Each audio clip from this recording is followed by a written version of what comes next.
जय श्री महाकाल। जय श्री महाकाल। दोस्तों, आप सभी का एक बार फिर से आपके चैनल में स्वागत है। आपका आभार है, आपने जो हमें प्यार दे रहे हैं और इतना स्नेह प्रदान कर रहे हैं, आप सभी का दिल से शुक्रिया। हम इस वीडियो में आपकी राशि के लिए बात करने वाले हैं कि घोर संकट से बचने के लिए 10 अचूक टोटके। आपके पास बहुत घोर संकट है, आप उससे कैसे बच सकते हैं। तो वीडियो को लाइक करेंगे, चैनल को सबसे पहले आप सब्सक्राइब कर लें और कमेंट्स में जय श्री महाकाल लिखें। और मुझे यकीन है कि अगर आप इस वीडियो को पूरा देखते हैं तो आपको ज़रूर कभी भी इस जीवन में कभी भी कोई संकट आप पर नहीं आएगा। तो वीडियो को हम शुरू करते हैं।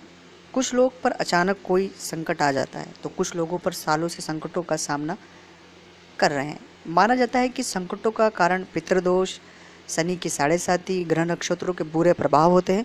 और कुछ लोग मानते हैं कि सभी कुछ अच्छा है, लेकिन यदि आपका घर दक्षिण मुखी है तो आपकी ज़िंदगी भर परेशानी रहेंगे। ऐसी कई सारी मान्यताएं आप एक साथ झेल रहे होंगे। तो देखिए दोस्तों, अगर आपका घर दक्षिण मुखी है और आप परेशान हो रहे हैं, उस पर भी हम बात करेंगे और सभी चीज़ों पर हम बात करेंगे। यह भी माना जाता है कि उपरोक्त कारणों के कारण व्यक्ति के घर में ग्रह कलेश, आर्थिक संकट, वैवाहिक संकट और दुख बना रहता है। किसी कारण व्यक्ति को कोर्ट कचहरी या दवा खाने के चक्कर काटने रहता है या अन्य किसी प्रकार का संकट खड़ा होता है। हालांकि कुछ विद्वान यह भी कहते हैं कि सब कर्मों का लेखा जोखा है, अर्थात कर्म सुधार लो तो सब सुधरने लग जाएगा। अब हम आपके कर्म तो सुधार नहीं सकते, लेकिन यहाँ हम कुछ हमारे अनुसार कुछ सावधानी है जिनका उपाय अगर आप करते हैं, मानते हैं, तो आपके लिए हमेशा अच्छा बना रहेगा। सावधानियाँ: किसी भी प्रकार का व्यसन और नशा न करें, करते हो तो त्याग दें। दूसरा, ब्याज का कार्य करते हो तो अभी त्याग दें। तीसरा, तेरस, चौदस या अमावस तथा पूर्णिमा के दिन पवित्र बने रहें। दादी, सास, माँ, बहन, बेटी, पत्नी, मौसी, साली, बुआ से संबंध अच्छे रखें। दादा, पिता, ससुर, भाई, काका, मामा, भांजे, साले, बहनोई, भतीजे और कोई से भी और भाई से भी संबंध अच्छे रखें। मांस और तामसी भोजन का त्याग दें और नकारात्मक विचारों से दूर रहें। दान देने या लेने से पहले अपनी कुंडली किसी अच्छे विशेषज्ञ को जरूर दिखा लें। घर को वास्तु के अनुसार बनाएं और उसके आसपास साफ सफाई का ध्यान रखें। या बहुत से घर अभी बन चुके हैं लेकिन वास्तु के हिसाब से नहीं है, तो कुछ सामान्य सी बातें हैं जो मैं बता देता हूँ कि अपने घर में वास्तु सही नहीं है तो आप पंचमुखी हनुमान की एक फ़ोटो लाएं और अपने घर में लगा लें। अगर आप वो लगाएंगे तो मैं आपको डेफिनेटली ये बात कह देना चाहता हूँ कि जो भी वास्तु दोष आपके घर में होंगे उनसे आप बाहर आ जाएंगे। अब हम बात करते हैं दोस्तों कि सभी तरह के जो भी तांत्रिक अनुष्ठान है या रात्रि के घोर कर्म है उनसे दूर रहें। बहुत से लोग काले जादू, टोना टोटका इन चीज़ों में उलझे रहते हैं। इन सभी चीज़ों से आपको दूरी बना के रखना है। हनुमान चालीसा का पाठ प्रतिदिन संध्या वंदन के साथ हनुमान चालीसा का पाठ करें। संध्या वंदन में घर या मंदिर में सुबह शाम की जाती है और पवित्र भावना और शांतिपूर्वक हनुमान चालीसा पढ़ने से हनुमान जी की कृपा आपको प्राप्त होगी, जो हमें हर तरह की जानी अनजानी होने वाली अनहोनी से बचाते हैं। हनुमान चालीसा पढ़ने से जहाँ पर पितृदोष, मंगल दोष, राहु केतु दोष आदि दोष दूर हो जाते हैं, वहीं भूत प्रेत आदि का बुरा असर या साया भी हट जाता है। तो ये इतने फ़ायदे हैं हनुमान चालीसा का पाठ करने से। हनुमान जी को चढ़ाए चोला। इसके अलावा आप मंगलवार को, शनिवार को बजरंग बाण का पाठ करें और हो सके तो किसी शनिवार हनुमान जी को चोला चढ़ाएं और उन्हें बनारसी पान का बीड़ा भी अर्पित करें। कम से कम 5 बार हनुमान जी को चोला चढ़ाएं तो तुरंत ही संकटों से मुक्ति मिल जाएगी।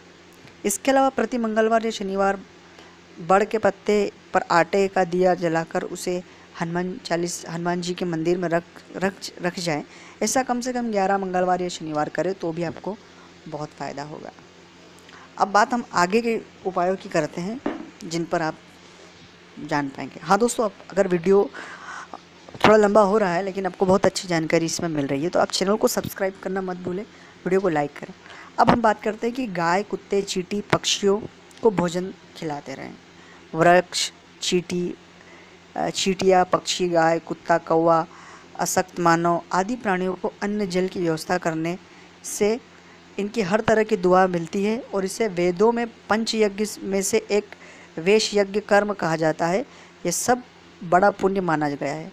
कछुआ और मछलियों को नित्य आटे की गोलियां खिलाएं और चींटियों को भुने हुए आटे से भूरा मिलाकर बनाई पंजीरी खिलाएं। प्रतिदिन कौवे या पक्षियों को दाना डाल लें, जिससे पितृ तृप्त होते हैं। प्रतिदिन चींटियों को दाना डालने से कर्ज और संकट से मुक्ति मिलती है। प्रतिदिन कुत्ते को रोटी खिलाएं, जिससे आकस्मिक संकट दूर रहते हैं। प्रतिदिन गाय को रोटी खिलाने से आर्थिक संकट दूर होते हैं। छाया दान करें, मतलब शनिवार के दिन तेल में अपनी छाया देखें और शनि महाराज को तेल चढ़ाए, कुछ रुपए सिक्के उसके साथ जरूर चढ़ाएं। नारियल का उतारा ले, पानीदार या एक नारियल ले, उसे अपने ऊपर से 21 बार वारें और 21 बार वारने के बाद उस नारियल को या तो किसी बहती नदी में डाल दीजिए या उसे किसी यज्ञ में डालकर जला दीजिए। उक्त उपाय किसी भी मंगलवार या शनिवार को करना चाहिए। जो 5 शनिवार ऐसा करने से जीवन में अचानक आए कष्टों से छुटकारा आपको मिल पाएगा। यदि किसी सदस्य की सेहत खराब है तो उसके लिए भी ये उपाय बहुत उत्तम रहेगा। जल का अर्पण करें। एक तांबे के लोटे में जल लें और उसे थोड़ा सा लाल चंदन मिला दें। उस पात्र को अपने सिरहाने रखकर रात को सो जाएं। प्रातः उठकर सबसे पहले उस जल को तुलसी के पौधे में चढ़ाएं। ऐसा 43 दिन 43 डेज तक करें। धीरे धीरे आपकी परेशानी दूर होती जाएगी। इसके अलावा आप चाहे तो दूध पानी मिश्रित भरा बर्तन सिरहाने रखकर सोएं और अगले दिन कीकर की जड़ में सारा दूध डाल दें। मानसिक रूप से आप खुद को स्वस्थ महसूस करेंगे और तनाव मुक्त हो जाएंगे। दोनों कान छिदवा लें। हिंदू धर्म में कर्ण भेदन संस्कार होता है। हालांकि आजकल इस संसार का कोई विधिवत रूप से पालन नहीं करता है। कुछ लोग एक ही कान छिदवाते हैं तो कुछ लोग दोनों कान छिदवाते हैं। हालांकि नियम दोनों ही कान छिदवाने का है। कान छिदवाने से राहु केतु के बुरे प्रभाव का असर खत्म हो जाता है और जीवन में आने वाली आकस्मिक संकटों का कारण राहु और केतु ही होते हैं। अतः कान छिदवाना जरूरी है। वैज्ञानिक अनुसार इस संस्कार से मस्तिष्क में रक्त का संचार सही प्रकार से होता है और मान्यता अनुसार कान छिदवाने से व्यक्ति के रूप में निखार आता है। इससे आंखों की रोशनी तेज होती है। कान छिदवाने से मेधा शक्ति बेहतर होती है। तभी तो पुराने समय में गुरुकुल जाने से पहले कान छिदवाने की परंपरा थी। नाक छिदवाए। कान का पाली या निचला भाग, कान का पाली या निचला भाग और नाक का बाएं भाग को छिदवाया जाता है। नाक अक्सर सिर्फ महिलाओं की ही छिदवाई जाती है, लेकिन यदि लाल किताब के अनुसार आपका चंद्र गुरु और बुध खराब स्थिति में है और इससे आपके जीवन में रोजगार, बहन पर संकट, माता पर संकट आदि समस्या आ रही है तो नाक छिदवाने की सलाह मैं आपको दूंगा। जीवन में बार बार असफलता का सामना करना पड़ रहा है तो भी आप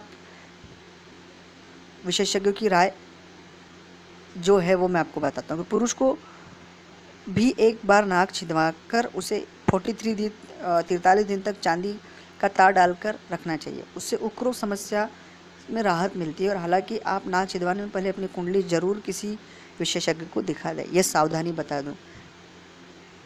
अब कंबल का दान करें। कंबल का दान करें। संकट के लिए प्रथम जिम्मेदार राहु और केतु के लिए उपाय है और काला और सफ़ेद अर्थात एक ही कंबल में यह दोनों रंग होना चाहिए। कोई तीसरा रंग नहीं होना चाहिए। अर्थात 2 रंगी कंबल को 21 बार खुद पर से वार कर उसे किसी मंदिर या गरीब को दान कर दे तो भी आपको बहुत ज़्यादा प्रभाव होगा। तो दोस्तों, आपको ये सभी जितनी मैंने चीज़ें शेयर की है वो बहुत विशेष चीज़ें हैं। इसमें मैं आपको एक सावधानी बता देता हूँ कि सभी चीज़ों को आप जो आपको अच्छी लगे उस चीज़ को आप अपनाएं करें। इसके अलावा आप अपने कुंडली को किसी विशेषज्ञ और अच्छे ज्योतिषी को दिखाएं। उसको दिखाने से आपको बहुत सी चीज़ें एक बार और क्लियर हो जाएगी। ये पूरे एक परिदृश्य पर है, बहुत बड़े परिदृश्य पर है और बहुत महत्वपूर्ण बात है जो मैंने आपसे शेयर की है। अब शमशान का समय, यदि आप संकटों से जूझ रहे हैं तो बार बार एक कोई ना कोई संकट गिर जाता है। तो किसी शव यात्रा में शमशान से लौटते वक्त कुछ सिक्के पीछे फेंके जाते हैं, उसे आप ले लें और अपनी बरकत में रख दें। ये भी एक उपाय है। वास्तु दोष मिटाने के लिए आप घर में पंचमुखी हनुमान जी की मैंने फ़ोटो आपको बताई, वो आप रखें तो भी आपको बहुत ज़्यादा उससे फ़ायदा मिलने वाला है। कपूर का जलाना, प्रतिदिन अपने घर में कपूर को जलाते रहें, उससे भी नेगेटिविटी दूर होती है। तो ये वो सभी उपाय मैंने आपसे शेयर कर दिए हैं जो आपके लिए बहुत महत्वपूर्ण है। अब दोस्तों, एक निवेदन मैं करना चाहता हूँ कि ये वीडियो अगर आपको अच्छा लगा हो तो वीडियो को लाइक करेंगे, अपने दोस्तों के साथ शेयर करेंगे, चैनल को सब्सक्राइब करेंगे और ये ज़रूर कमेंट्स में बताएं कि आपको ये वीडियो कैसा लगा है। वीडियो लंबा ज़रूर है, लेकिन मुझे यकीन है कि इस वीडियो को देखने के बाद आपकी बहुत सारी परेशानियों का हल होगा। तो वीडियो को लाइक करें। जय श्री महाकाल।